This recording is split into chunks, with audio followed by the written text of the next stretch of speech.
Magandang gabi, kaagapay. Ito po ang programang God is Able, napapakinggan sa FEBC Radio TV at napapanood sa Facebook Live. Bukod yan, kami po ay napapanood din sa YouTube channel ng 702 DZAS FEBC Radio TV at sa ating partner television, channel 185 sa GCTV tuwing alas 9 hanggang alas 10 ng umaga. Ako po si Malu Tiongson Ortiz. Yes, ako naman po si Raquel Camulandong at pwedeng-pwede rin po kayong mag-message sa ating smart number 0999-223-5675 o sa globe number natin 0916-296-6620 at meron po tayong landline 654-332 local 401.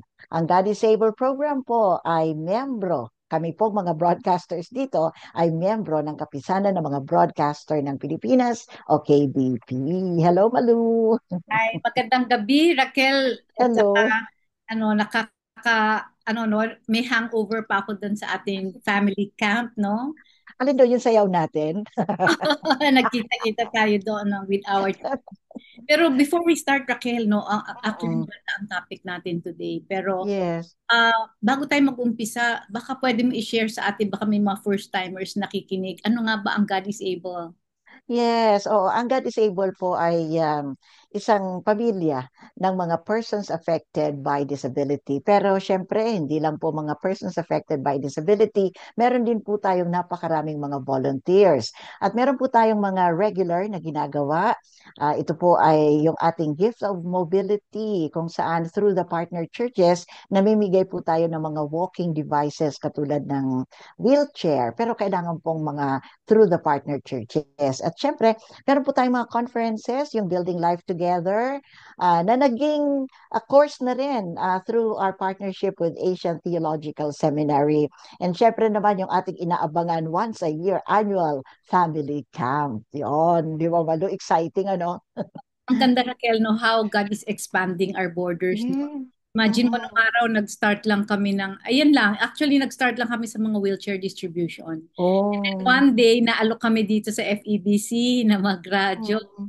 So it's been, ano na, 8 years na yata kami dito sa FEBC. Grabe. Oo, at Oo. anniversary natin, di ba? Oo, 77th anniversary. Yan. Grabe, Malu. Ano talagang pioneer ka ng God is Able. So nakita mo talaga kung paano nag-evolve. At tayo ay 12 years na, tama ba? O 11 years? 11 years. 11 years. That Okay. is, ano lahat naman yan gawain ng Panginoon. Amen. Amen. Tayo, we Mm-mm. just say yes. Yes. Hindi, sige, bago, wag na natin patagalin. Ang topic natin today is muscular dystrophy. Alam mo, dito Mm. sa God is Able, Raquel, ang dami kong natutunan ng iba-ibang klaseng disability. Dati kasi, alam ko lang, yung common, yung kondisyon ng anak natin, autism at Down syndrome, di ba? Mm. Yun lang ang medyo familiar ako. At saka yung mga nakikita natin, may mga physical, mga deaf, mute, ganyan. Pero meron palang tinatawag na muscular dystrophy. No? Mm. Sometimes we see people na naka-wheelchair, pero alam lang natin, lumpo sila, pero hindi natin alam ano nga ba yung condition. So ang guest po natin today, si Mark at saka si Michael Doktama. At sila po ay twins. Mm. O, at pareho silang merong kondisyon ng muscular dystrophy. Sige, Oo. Raquel. Hello, pakilala ko lang ng konti kasi kasama natin ito, kasama ang nanay nila dun sa katatapos lang na family camp, Malu, di ba? Kasama natin sila and kaklase ko rin sila sa Building Life Together course doon sa Asian Theological Seminary. Kambal. Hmm. Yan. All right, sige. Introduce na natin sinang Mark and Michael Doktama. Hello, good evening. Ayan, magandang gabi po, Ma'am Malu and Ma'am Raquel and to God is able po sa ating lahat. Good evening po sa ating lahat po. Mark, Hi. ikaw ang una nagsalita. Ikaw ba ang panganay sa inyong dalawa? Yes po, it's Ah, about okay. 2 minutes yung pagitan. Mm. Inalit si Mm. Michael. Sige, baka meron kayong gustong batiin, Michael, kung sinong gusto niyong batiin man nakikinig sa atin ngayon. Ah, yes po, binabati ko po yung taga dito po sa Rodriguez Rizal. at saka sa Mm. mga kapatid po namin sa ibang bansa. So, magandang gabi sa inyo lahat. Thank you po. Mm. So, may mga kapatid kayo. Yes po. Ilan kayong magkakapatid? Kami po yung panganay and anim po kami Mm. na magkakapatid. Mhm. Buti may mga kapatid kayo, ano, at nasa ibang bansa. Sige, so Mark at saka Michael, no, can you tell us more about what you do? Mm. Ano ba kung kayo po ay nagtatrabaho? Ano ba ang pinag-aabalahan ninyo? Yeah, ang aming pong work, by God's grace po, is gumagawa po kami ng website. It is started during the pandemic crisis. There is a free training for digital marketing skills and nagustuhan po namin yung niche ng website designer. So, ayun. And then mahilig din kami maglaro ng chess. Ah, yeah, yun, yung mga hilig po namin. Oo. Gano'n na kayo katagal web designers? It's been 4 years na po since Matagal na rin. 2020. Opo. Oo. So talagang maganda naman ang effect nito sa inyo financially. Yun lang po. Pagkatapos ng project, you need to Hmm. send proposal again, look for your Hmm. clients. Yun lang po yung cons ng ng freelance worker. Yeah. Pero at least may mga Pero projects. yes, at least po Hmm. meron naman po by God's grace.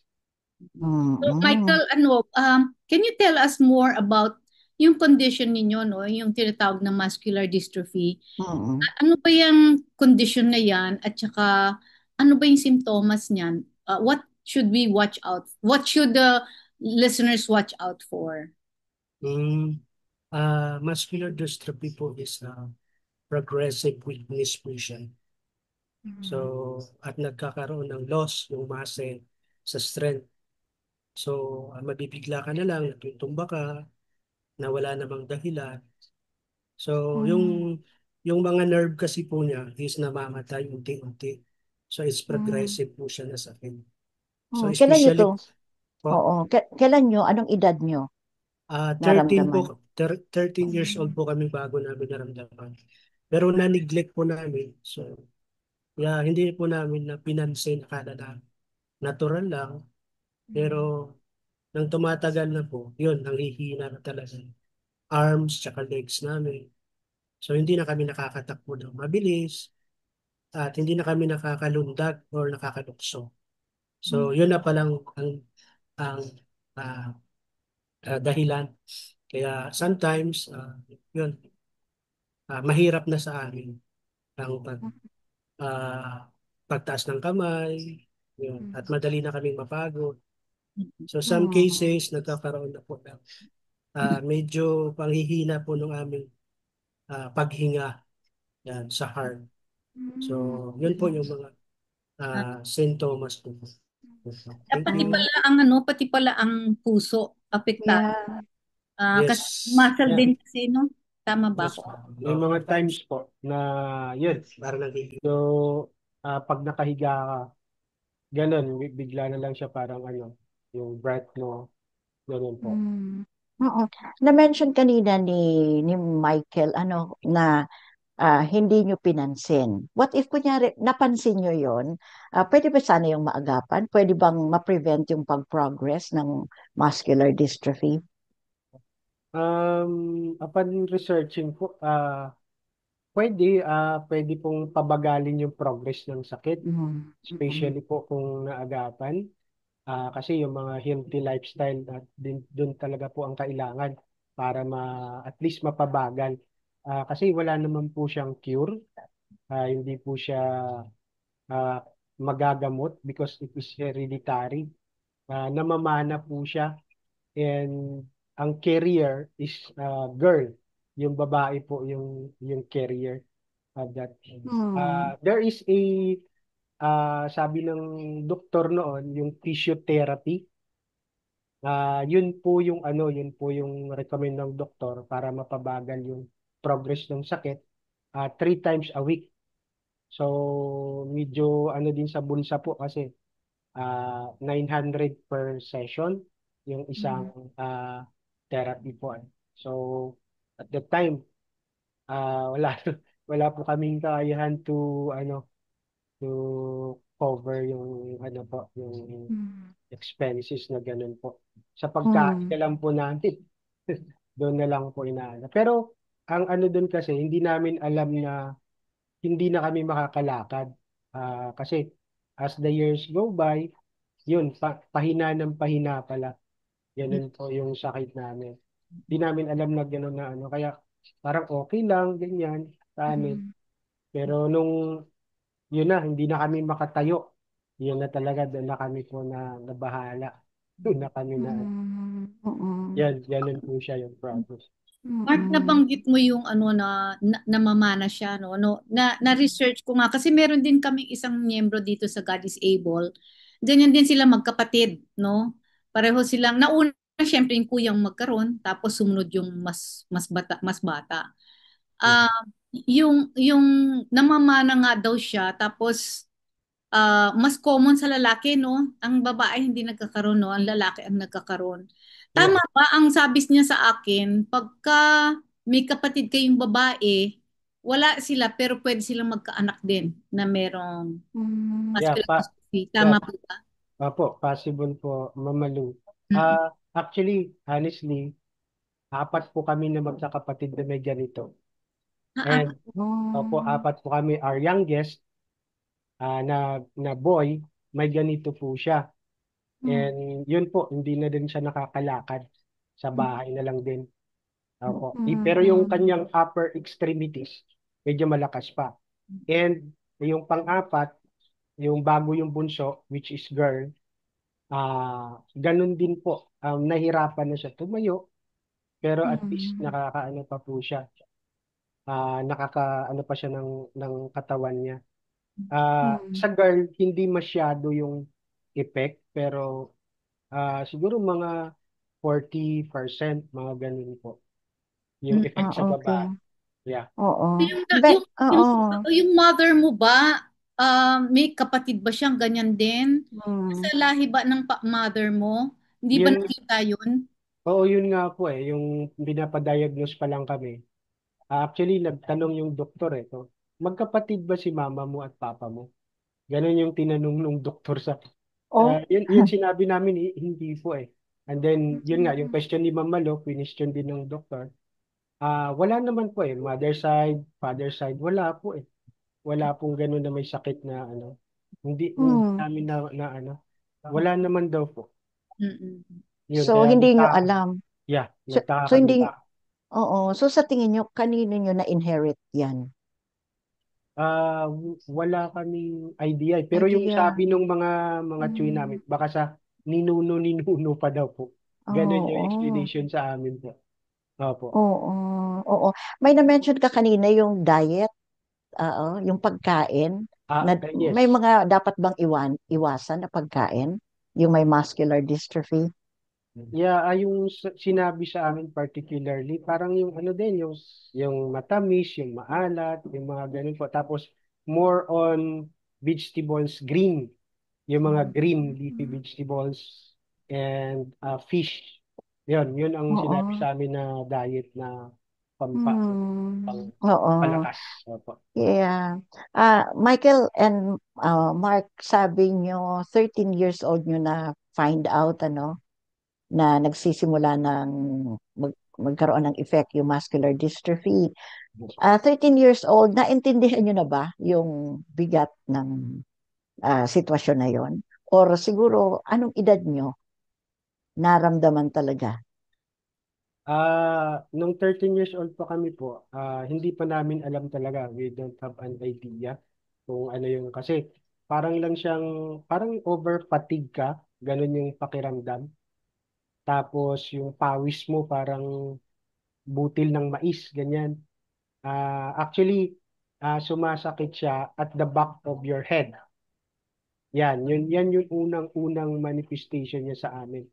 And then yung mga joints na, yung mga hugpungan ng paa at kamay. And then at the age po na talagang naano namin, that was 8, 2008 or 2009, mga ganun po. Kasi doon na po kami, bigla na lang kami natutumba, sabi ni Michael kanina. At hindi na kami makatayo. Tinutukod namin yung aming kamay para kami po ay makatayo. Kasi yung lower extremities namin, wala na po talaga siyang wala siyang push yung lower extremities namin. Yun na po. Nagkaroon na kami ng parang takot na kami gumalaw, yan, maglakad, lalo na mga stairs, down and up, yan, mga ganyan. Kasi ang feeling namin para kami matutumba. Yeah, ganun po yung feeling. Yun pala, wala na kaming balance. We get na loss of balance na po yun pala. Yan. Michael, meron nakukuha ba ito sa therapy? Kayo ba ay nagkaroon did you nag-require ba sa inyo na mag-therapy kayo para Ah, pa opo, yung sinasabi po kanina ni Mark, tissue. So, bali yun po ay mamassage po yung mga muscles. Kung saan meron pang mga muscles, yung paa, yung katawan, yun po ang minamassage po. So, para lumakas siya at dumalo yung mga ah, dugo sa ugat ng mga katawan. So, from sa likod, ganyan. Yan, yun lang po para at least lumakas po siya. 3 times a week para dapat sana kung may pera. pumupunta Yes ba po. kayo sa therapy center or kayo na lang ba ang kumukuha sa bahay? At saka pumapayat ba ang legs ninyo? Nawawala ba ang muscles niyan? Yes po, ma'am. Pero yung question niyo po na kanina na pumupunta sa doktor, no po. Isang beses lang po kami nagpakonsulta. Dahil nga to the ah, ah, hindi ma-provide yung ganun po na pera. So, isang beses lang kami pumunta sa doktor. Yun, yung mga muscle naman pag ah, lumiliit po siya. So, kaya itong mga ano namin, mga paa namin, tsaka parang magiging skeleton ang dating pag tinitingnan na parang yan. Kasi nga, humihina siya at nawawala talaga. Unti-unti. At taon-taon po siya na luminipis yung muscle po ng katawan. Oo. Yun po, Kailan kayo ma'am. finally sinabihan na gumamit na ng wheelchair? Ano po, 2020, 19, 19 po, Oo. 2019. Doon So, na po hindi na kami talaga, oo, kasi hindi na talaga kayo makalakad. Opo, hindi na po. Oo. Ano ang effect na sa inyo niyan? Ano, ito na, nasa wheelchair na. Parang may ano na, no, may verdict. Anong effect sa inyo emotionally, mentally, spiritually? Napakahirap tanggapin po. Napakahirap tanggapin po. Real talk kasi normal kami nung ipinanganak ko eh. So buti sana kung inborn ka na ganun. So we feel devastated talaga. We lose of hope na paano ka mabubuhay. Kasi ang unang naisip ko talaga, burden ka sa family mo. Nagiging burden ka talaga. Kasi wala na eh. And then at that time, yun nga, kami pa yung panganay, and then you had a lot of plan and dreams for your family, not just personally po. So talagang nagkaroon kami ng parang nahihiya kami sa tao, unti-unti kami nahiya sa tao. Parang hindi na, we hide ourselves, ganyan. Kasi bakit ganito si Mark? Noon ganito, ganyan yan, pero ngayon, ba't ganun nangyari, di ba? Parang, ano talaga, we feel, parang wala nang halaga, parang, ano na po. So, ganun yung naging, ano sa akin. Sige, Kuya, Mike. Si Michael, ganun din ba? Michael, ganun din ba ang naramdaman? Yes po, ma'am. Masakit talaga sa una. Siyempre, yun nga, iniisip mo kung paano ka mabubuhay ng normal, paano ka mag-aaral, paano ka magkakapamilya, magtatrabaho. So yun ang naisip ko po nung ah, maglagpas na kami ng mga 20s. Mm-mm. So, paano to, Lord? Ah, paano ako mabubuhay ng normal na gaya ng nakikita ko sa paligid? So, nagkakaroon ka ng self-pity na hindi mo alam, nadidepress ka na pala sa Mm-mm. mga ganun na questions na habang tumatagal na nagmamature yung isip natin. So, alam mo yun, na parang wala na direksyon yung buhay mo. So, Mm. Mm. yun, Mga ano, yun po. ano naman ang naramdaman ng mga magulang naman ninyo?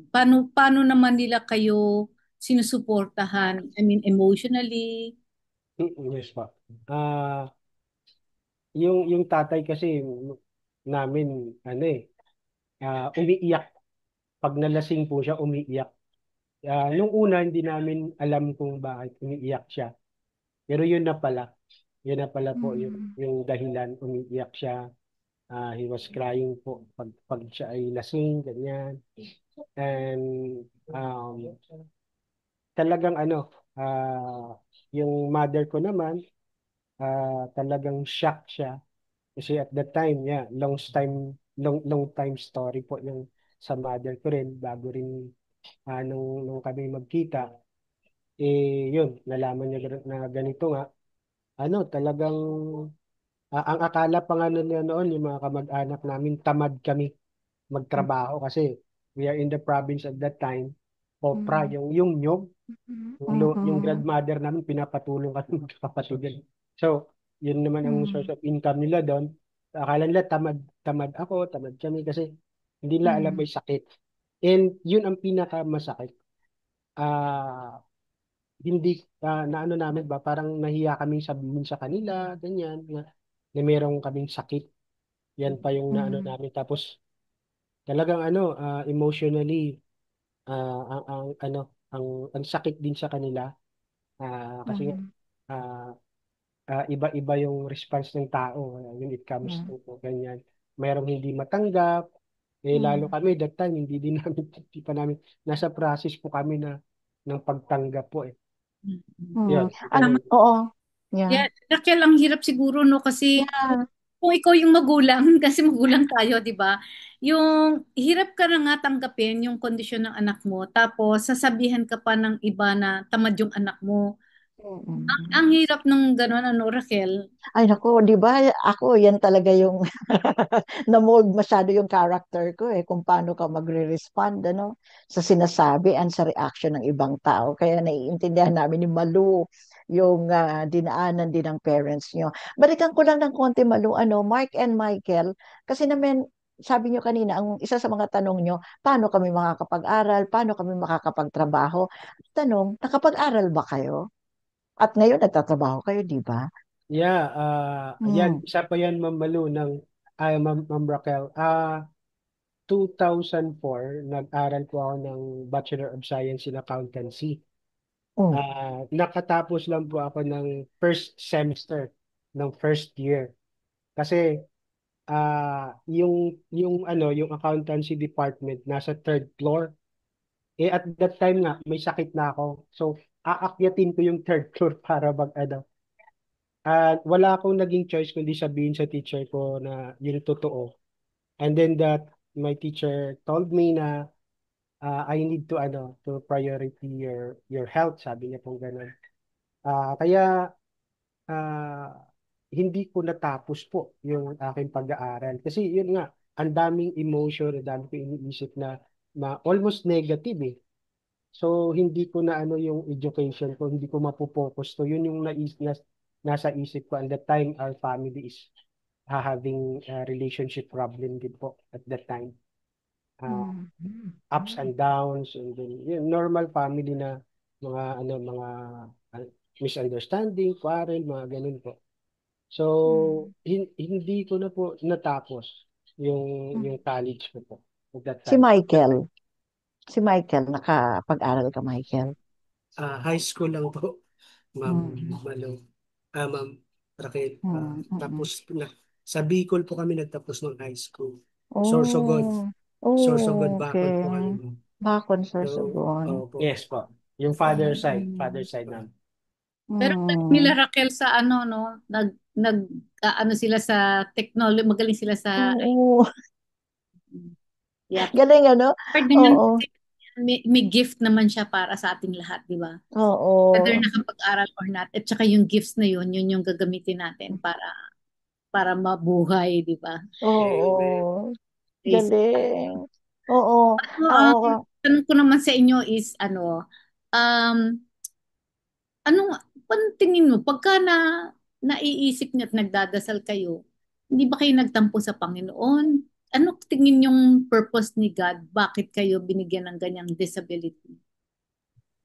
Ah, yes, I remember po nung hindi pa ako Christian, umiinom pa po ako noon.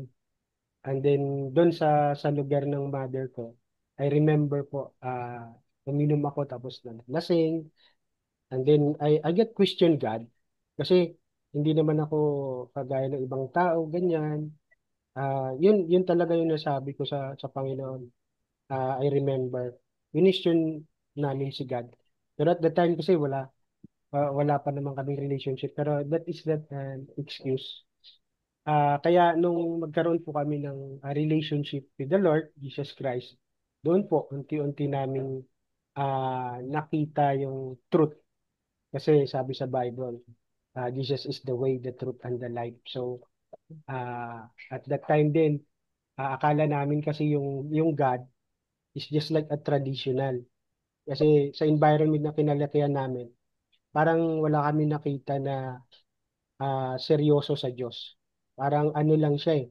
There's no relationship talaga na makikita mo si God. But of course, we don't blame that.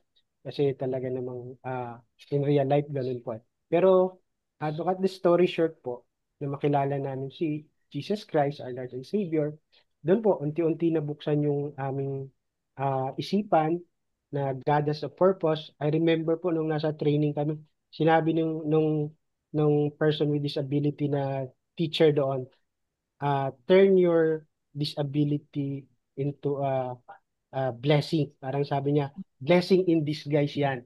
Yung pagkakaroon niya ng disability. And God has a purpose on it. Pray for it. Ask the Lord. And He will direct your path. Sabi niya. oh. So, kaya yun po. Okay. Yeah. We feel na kinakausap kami ni God. So, ayun. Mm. Si How did you Michael, finally? Michael Oo. ba, ganun din ang Yeah. ganun din ba ang journey niyo? Sabay ba kayo nakakilala sa Panginoon? Mm. At sabay din ba kayong nagtampo? Nagkukwentuhan ba kayo? Like, nagtatanungan ba kayo sa isa't isa kung ano ba nararamdaman mo? Galit ba kayo kay Lord? How is your conversation nung, Yes po, ma'am. Actually, ako po ang unang nakakilala po sa Panginoon. At wala po yung tanong niyo po na nagka-question kami sa akin po. O nagtatanungan kami, ano ba, bakit ganyan? Ganito nangyayari sa atin. Wala po, ma'am eh. Parang Mm. ano lang, wala sa isip namin, sa isip ko na gano'n na magtanong. Ah, Mm. pero nung lumao na, ah, tumatagal na, doon na napaisip kami. Napaisip na ako. Tapos, ang na-remember ko talaga, ma'am, na nangusap sa akin yung verse po ng John. Na sabi niya, if you love me, you will obey me. Yun pong nangusap po sa akin. So, that time, tumawag ako sa CCF. Nakita ko sa panood ko sa TV5, panood yung CCF. Si Pastor Bong ang nag-preach. So, sabi ko, panoorin ko kaya to kada hapon. So, nung napapanood ko na po, pinunta ko na yung isa sa mga believers dito sa CC Payatas. Si Pastor, nakilala ko na po si Pastor Boyen. Doon ko nakilala. Doon, pinunta kami sa church at saka pinuntahan kami sa bahay, napunta kami sa church. At doon nagsimula na po yung D-group na sinasabi nila. So, nung sinurinder ko ng buhay ko sa Lord, si Kambal naman ang sumunod. Okay. Yun po, So, yun oo, po. importante na ma-highlight natin kung paano nyo finally na-accept yung situation. Nakatulong ba yung personal relationship nyo na kay Jesus para fully accept ninyo yung inyong condition? Yes po. Yes, Ma'am Raquel. Talagang very helpful. Ang laking impact sa amin. Kasi gumamit ang Lord ng mga tao in our surroundings, in our community. Una nga po yung isang person with disability by the person of Kuya Lance Balyesa. Mm. Yan po yung si Kuya Dondon. Yan Mm. talagang naging motivator namin and talagang just like a mentor dahil sa uh, common denominator namin. So, yun. Purpose in our life na yun nga. ah, Maging pagpapala ka sa iba na mga katulad mo. Yun. Mm. Kaya nangyari po ito sa amin is to really minister din po sa mga family, sa mga PWD po na katulad namin, how they would accept, ganyan. And then the most important thing is makita yung kapangyarihan ni God sa buhay. Mm. Yung John 9:3 na Mhm. verse nila na yun nga, so that Mm. the power of God, yun. Mhm. So, yun, unti-unti po nakita namin sa buhay namin yun. And Mhm. talagang pinakita ni God na if you can't receive the blessing or the prayer that you are asking to the Lord, you can be a blessing to others. At yun, Oo. hindi po. Ito na po isa siya. So we Mm. are serving the Lord because Mhm. of this disability. And hindi namin alam kung baka hindi po namin kayo nakilala. Hindi po namin nakilala yung mga tao po na nakilala namin kung hindi kami Oo. nagkaroon ng disability. Oo. Yan. All Kaya, praises to Mm. the Lord. Raquel, no, that's what's Mm. God is able Yeah. all about, no? It's really all about the love of Jesus Christ. That we are Yes. the hands and feet, no, to reach out to those na nangangailangan ng acceptance, understanding, Mm. nagkaganyan, no? Kasi mahirap nga naman talagang isipin na bakit kung ang Diyos ay mabuti, bakit siya nag-create ng mga taong may disability? Mm. So siguro, I'm Oo. sure, Raquel, no, natanong mo din ang Yeah. Oo. Oo. pero Kaya, sa God is oo. able na ang dami kong Yeah. testimony naririnig, no? Na hindi lang kay Mark at kay Michael, ang dami kong na-meet dito na blessing. They see their disability Mm. as a blessing. Oo. Mahirap, syempre, wala naman Oh, madaling yeah. di ba? Para magkaroon ka ng positive outlook about your disability means that nakafocus sa Panginoon. Kasi Oo. si Lord naman, ang grace niya is sufficient. Di ba? Lagi nga niya sinasabi, Oo. my grace is It's sufficient. sufficient. Yan ang Oo. kakayanan natin kahit na anong pagsubok, no? Wala namang taong hindi nakaranas ng hirap eh. Hindi lang naman for people with disability. Even those who don't have disability, nakakaranas sila in other ways, di ba? Relationship, in sickness, Money. nakasakit din Mm. naman sila, di ba? Sa Mm. pera, lalo na ang pera. Mm.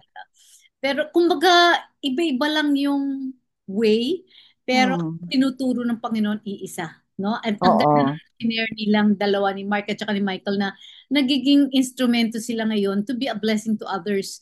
Kung ano man yung natututunan nila, ano yung nalalearn nila, yung realization nila ng purpose nila, ipinapasa nila yun sa iba para maintindihan din nila yung Oo. kagayan. Ang ganda. Oo. Yeah, ang ganda at key talaga no, yung personal relationship with Jesus kasi yun talaga ang nagpapabukas ng mata, ng puso, at naa-accept yung kondisyon. Kumbaga parang nasiset aside na yung condition kundi hahanapin yung purpose. Bakit ako may disability? Bakit ang anak ko may disability? So parang nandun na tayo ngayon sa situation na hahanapin natin how can God use my disability or our child's disability para madraw yung iba sa personal relationship din kay Jesus. Ang galing, Saka Raquel, Nakakatuwa. no, may Mm. upside yan eh. There's an upside to this uh, condition. Kasi Mm. pag tayo maayos ang buhay natin, healthy tayo, strong tayo, ang tendency natin is makalimutan ng Panginoon. Walang need Mm, for God. Pero mm, for people with disability, no, ay, ewan ko kung ma-agree ka sa akin, Mark at Michael, no, meron kang laging rason para humingi ng at lumapit sa Panginoon. It mm, draws you Yeah. mm. closer to God, no? So, yun yung blessing eh. Yun yung blessing na maraming tao na malakas sila, may kakayahan sila, marami silang pera, pero parang feeling lang may kulang sa buhay nila. Samantalang Oo. yung mga taong may mga kapansanan, disability, kulang ang paa, kulang ang lahat, di ba? Pero sila yung feeling nila complete sila. Agree ba Oo. kayo, Michael at saka Mark? Ano Mm. bang Yes, agree po. Amen. Amen. Ang galing, ano. Uy, alam mo kanina, kababasa ko lang, ano, yung kwento ni Job, di ba? Sabi ng accuser, ay nako, wala namang reason si Job na i-question ka, sabi sa Diyos, ano. Reason kasi masyadong blessed Ganda ng pamilya, ang yaman-yaman. Subukan mo kaya. So, pero nakita natin na si Job came out na mas grabe yung faith sa Panginoon, hindi nag-waver sa kanyang faith sa Panginoon. So, siguro ang isang magandang tanong, Mark and Michael, paano lumalim ang relationship niyo sa Panginoon through your disability? si Michael? So, ma'am, come again po. Oo, paano lumalim ang relationship nyo sa Panginoon or lumawak din yung pagtingin nyo sa disability through your relationship with Jesus? Yung ang reason po talaga yung fellowship ng mga believers po talaga. Mm. Tsaka through pastor, uh, uh, doon kay Sir Lance po. Doon talaga Mm. siya ginamit ng Panginoon para po talaga ah, full accept namin talaga yung aming disability na ito ay maging pagpapala to others. So naging malaking tulong po talaga sa Sir Lance at napunta kay Don Don. Ah, unang-una, natuto kaming manalangin, natuto kaming mag-aral ng salita ng Diyos, makipag-halubilo sa mga kapatid natin sa pananampalataya, at the same time, na isi-share po namin yung gospel sa family po namin. So, Wow! tumanggap po sila sa Panginoon. Yes po. Yung dalawang babae, so, at saka yung isang lalaki, ngayon po is, nawa po ay mag-aral na siya ng GLC training. Mm-mm. Ito Ang galing. tuturo Yung sana sa, namin. Opo. So, yun. Na-overwhelm po ako sa ginagawa ng Panginoon. Nung una, hindi ko makita kung paano. Pero, Mm. grabe ang pasasalamat ko sa Panginoon. Oo. Instrumento lang po tayo para makilala ng ibang Amen. tao si Jesus Christ. Yan po. Thank you, ma'am. No, Raquel, I mean po, na katulad ni Lance, yung mga kaagapay Mm. si Lance po, member ng God is Able. Siya rin po ay muscular dystrophy rin din siya. Mm. Yes Mm. po. Yes. Wheelchair din siya. And how God is able to use him to minister to people with muscular dystrophy as well, no? Ganun din Grabe. si Lord, 'di ba? Kung ano Yes. yung kahinaan natin, yun din ang nagiging kalakasan natin. Kasi yung gagamitin niya, palalakasin niya tayo through that weakness, and then he uses it to minister to others using that weakness. It's just amazing. Yeah. Oh, it's amazing. Di ba tayo, Malu, we've learned as parents of a child Praise with God. disability, natutunan na natin na wag nang hanapin yung wala sa kanila, di ba? Yes. Kung ano yung meron, yun na lang yung i-enhance natin, Kung ano yung i-develop strength, pa. kung ano yung strength, yun ang i-focus mo, hindi yung kahinaan. Oo. Mm. Kasi wala nang mangyayari, madi-discourage, madi-depress lang tayo. Tignan mo si Mike and Michael, ang sarap ng ngiti. Opo. Napaka-genuine Ang ng heart ni ngiti. Michael. Panay Yan, ang sabi heart. ko, presence of God inside out. Oh, yes, yes, Saka yes. mararamdaman mo, Raquel, sa kanila, no, sa aura nilang dalawa na nasa Mm. Panginoon talaga sila. Kasi in the midst of that painful situation, the condition, they can smile and they can praise the Lord, they can worship the Lord and have Oo. fellowship with other believers, no, kahit na merong kahinaan. Ang Oo, galing. ang galing. Actually, doon pa lang sa camp na, 'di ba, na-meet ko na silang dalawa. ng person na talagang na-bless na ako sa aura nila, sa countenance nila kasi lagi nakasmile.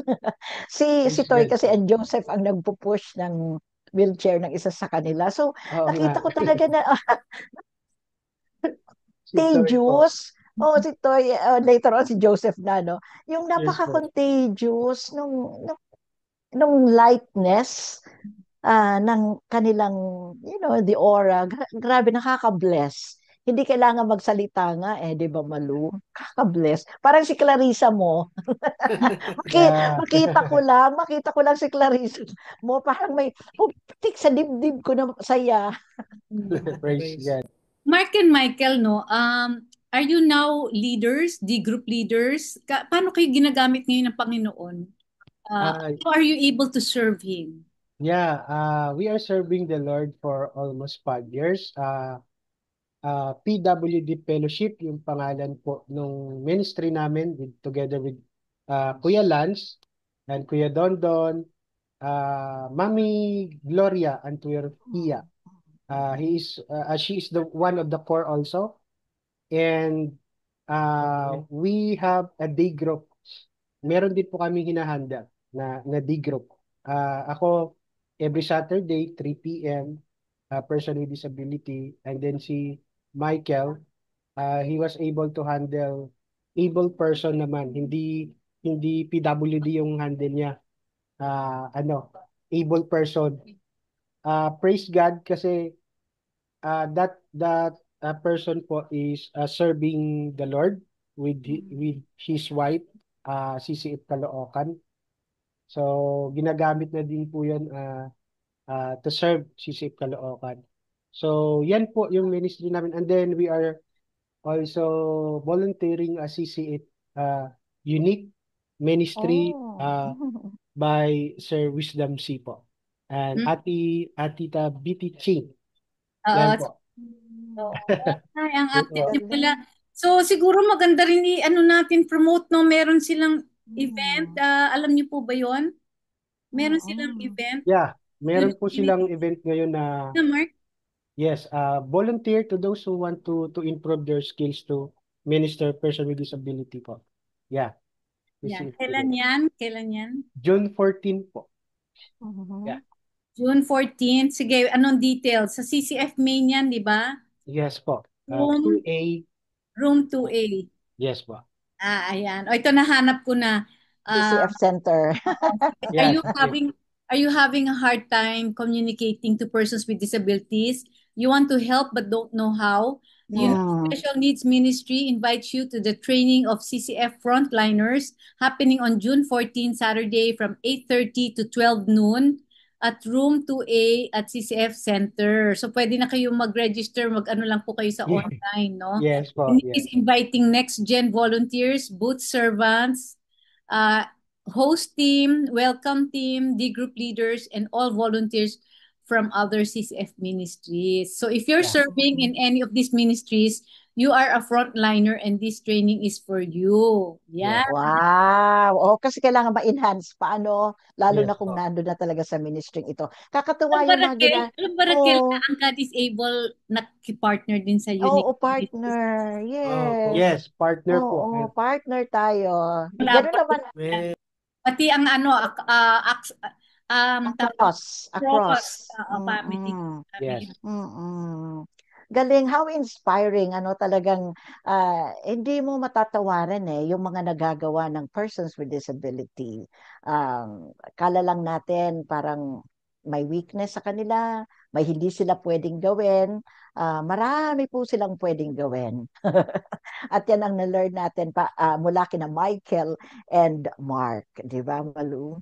Yeah, Mm-mm. so Mark and Michael, no, pwede ba kayong bago tayo magtapos, no, can you share encouraging words? Kasi alam niyo naman ang ating mga listeners, most likely may mga affected by disability sila, kundi man sila baka may kapamilya. Ano ba ang encouragement mabibigay mo sa kanila? Si Mark. Yes po. Thank you for that question, Ate Malu. Siguro the advice po or opinion for me and encouragement to to all the viewers, to all the family, relatives, person with disability, is first is to have relationship to the Lord. Kailangan po nilang makita kung sino sila kasi doon po mag-uumpisa. Your relationship to the Lord, doon po magsisimula at malalaman mo kasi doon ang katotohanan, who is your identity, the purpose of God, kung bakit ka nagkaroon ng disability. So, sa mga person with disability po, and sa mga family affected by disability, wag nilang itago po yung mga anak nila. View it as a blessings to all na yung anak niyo po ay hindi po aksidente, na nagkaroon po kayo ng anak. Regarding po kung ano ang reason, no? Alam mo man o hindi, yung reason bakit nagkaanak ka ng ganyan, nagkaroon ka ng kapatid na ganyan, or ikaw mismo, no? Kapag you have relationship to the Lord, unti-unti mo pong matatanggap yon at makikita mo yung purpose ni God. And alam ko yung pag-ibig ng Diyos, the love of God, okay, which is the source of our love, para matanggap natin yung kapatid natin, yung anak natin na may disability. The love of God po talaga. Kasi pag naintindihan mo ang pag-ibig ni God, maiintindihan mo na you need to extend that love. And yung love na source comes from God is the overwhelming love that you need to ibigay, to give to your child, to your siblings na may disability. Doon po magsisimula lahat yon. So without the love and the relationship of God na naranasan mo, hindi mo kayang mahalin yon. Yung anak mo, yung kapatid mo, o kung ano pa man na may disability, others have disability. Kaya yun po ang encouragement ko. Kapag meron na kayong relationship to the Lord, serve God. Serve God in that community. Give your all. Kasi po, lahat naman po ng ating nararanasan today is just temporary. Yan, temporary lang po yan. In fact, it reveals our character. Yes. Nire-reveal ni God yung character natin dahil sa disability na yan. Kaya don't ever underestimate disability. It is a power of God. It is a blessing of God. And mostly, it is a grace of God. Yan lang po. Amen. Ang Praise ganda, God po. Mark. Praise God po. The power of God, it is the grace of God, is the blessing of God, ang disability, no? Talagang very positive, no? You see it with the lens of God, di ba, no? Eyes of God talaga ang, kailangan talaga makita natin from God's perspective ang ating disability. Si Michael naman, Michael, ang iyong encouragement. Okay po. Sa akin naman po, ma'am, dapat po sa lahat ng mga may pamilya o may disability person, siguro ko ang message ko lang po dito na kailangan po nating malaman na create po tayo ng Panginoong Diyos. Tandaan po natin sa Word ni God that regardless po sa limitation, diba, ng person with disability, makita po natin na yung value ng tao po na nilikha siya sa image ni God. Yun po. It doesn't surprise or ma-disappoint tayo. Natandaan natin, we are fearfully and wonderfully made by God. So ibig sabihin, kapag create tayo ni God, meron tayong purpose despite of our disability. Na hindi tayo aksidente, sabi nga ni Mark, hindi tayo burden, and we are in the body of Christ. May part tayo sa body ni Christ. Sabi nga sa Corinthians. So your life is a living testimony to lalo na yung mga parents. Sabi nga ni Malo, the grace, the power, and the glory of God makikita pa rin po kasi sinabi ni Jesus eh. Kaya nabibless ako kay Sir Toy. Nakakagawa siya. Yeah. Nako, mahirap para sa akin yung gawin niya. Pero ang galing niya. So doon ko nakikita yung Praise God. Praise kapangyarihan ng God po. Panginoong Diyos. Praise Kaya God. na-bless ako super talaga sa anak ni Ma'am Raquel. So dapat po din po natin malaman na yung ating hinaharap na ganyan na bagay, it's not suffering, no? Kahit nakita natin sa Genesis, pero alam natin na yung identities natin na kay Kristo. At may pangako ang Diyos na sasamahan tayo, di ba? Kahit sa difficulties ng buhay natin. Nandyan ang Diyos, hindi niya tayo iwan ng pababayaan.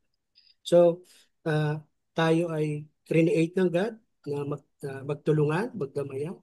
Di ba po? Magkaisa tayo. And as a caregiver ng Panginoon tayo. So, yun. Tandaan natin na yung pag-asa na to na binibigay ng Panginoon sa atin is not sa buhay lang na to, kundi eternal. So, kasama po yung mga person with disability.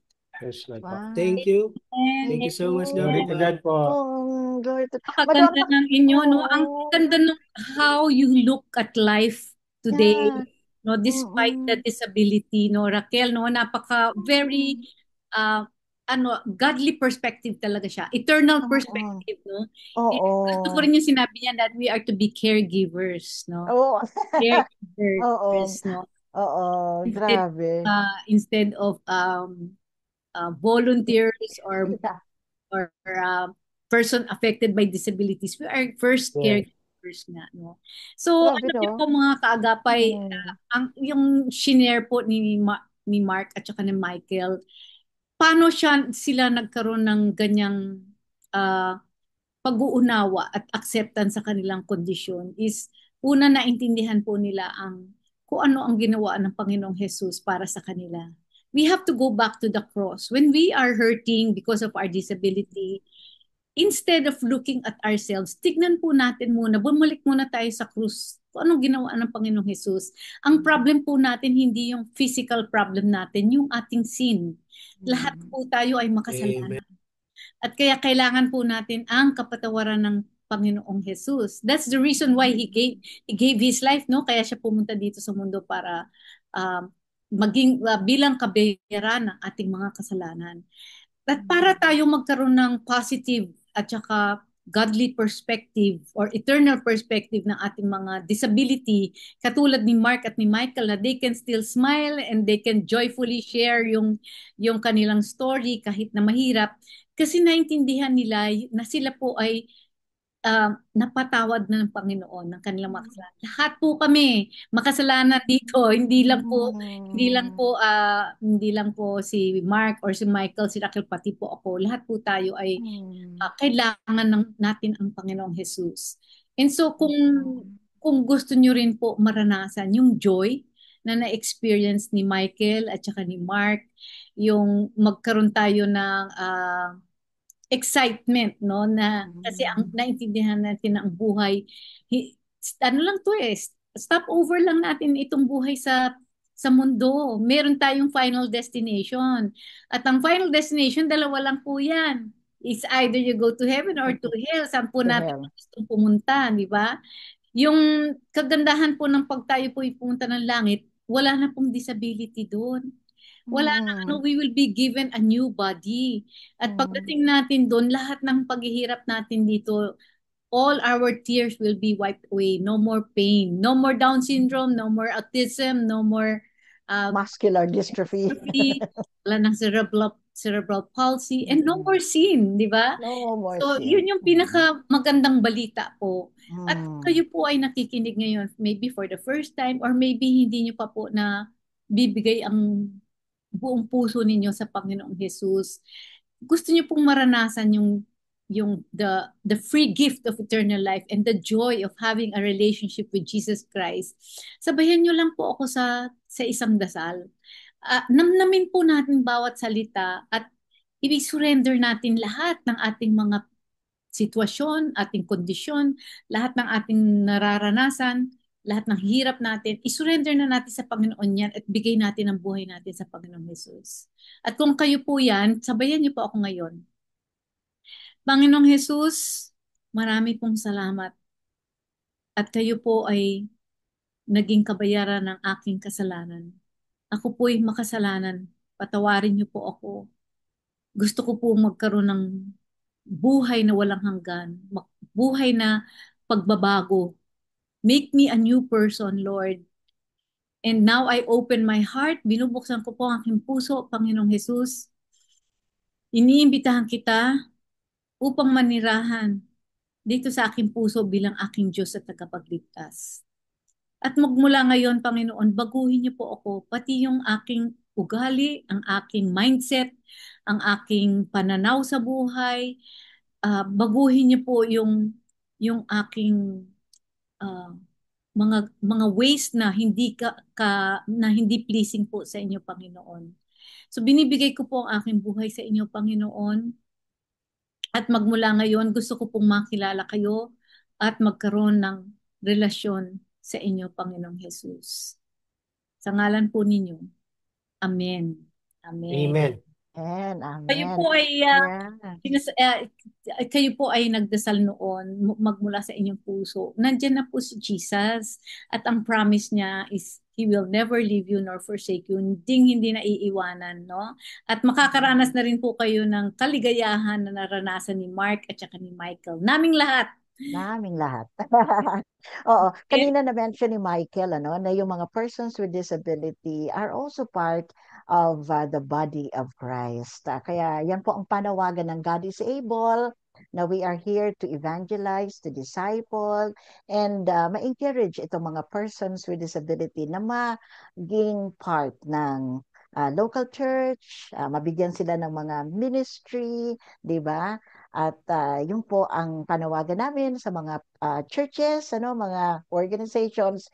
Please, magtulungan po tayo para marami pa ang mapunta sa kingdom of God, di ba? Amen. Amen. At nako, ubus na tayo sa oras. Ako, Raquel, natatapos na Yes! ang isang oras. Maraming salamat mga kaagapay sa pakikinig. Ito po ang programang God is Able, Serbisyong PWD. Tayo po ay sabayang napapakinggan sa FEBC Radio TV at napapanood sa Facebook Live at YouTube channel ng 702 DZAS FEBC Radio TV. Gayon din sa channel 185 sa GCTV. Ako po si Malu Tiongson Ortiz. Maraming salamat, Mike and Michael, and sa interpreters natin, sina Liz and Edna. Ako po si Raquel Camo Landong. Kami po Dahil programang God is Able from disability to possibility. possibility. Bye! God bless.